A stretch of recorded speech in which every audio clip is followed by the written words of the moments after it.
1971 और आज हम कहाँ खड़े हैं। इस वीडियो को देखने से पहले अपने ज़हन को अपने तमाम सियासी नजरियात से खाली करें।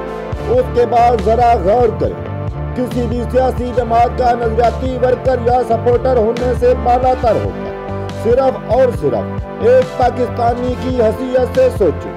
खुदारा अपने लिए और अपने प्यारे वतन की खातिर इन सियासतदानों के चुंगल से निकले। हम इनकी गलीज ख्वाहिशात के बदले पहले ही मशरकी पाकिस्तान खो चुके हैं। मेरी बात गौर से सुनो और समझे। 1971 में शेख मुजीबुर रहमान बांग्लादेश का हुक्मरान बन गया और भुट्टो मौजूदा पाकिस्तान का। आम पाकिस्तानी को क्या मिला? सिर्फ और सिर्फ लाशें, चाहे वो किसी शहीद फौजी की सूरत में मिली हो या किसी और सूरत में।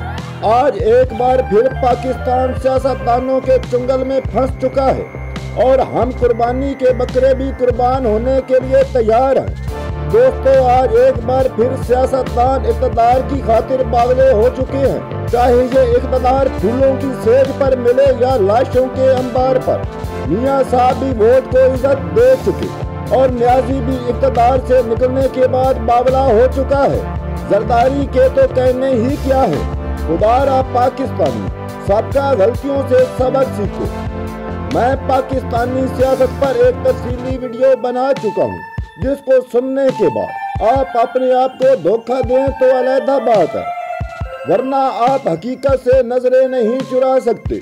मैंने वीडियो का लिंक डिस्क्रिप्शन में दे दिया है। ये जो नारे लगाए जा रहे हैं, ये आपको और मुझे बरगलाने के लिए है। ज़ाहिरी नारा और होता है, बैकडोर अहदाफ और हासिल किए जाते हैं। खुदारा पाकिस्तानियों, मेरी बात को समझो।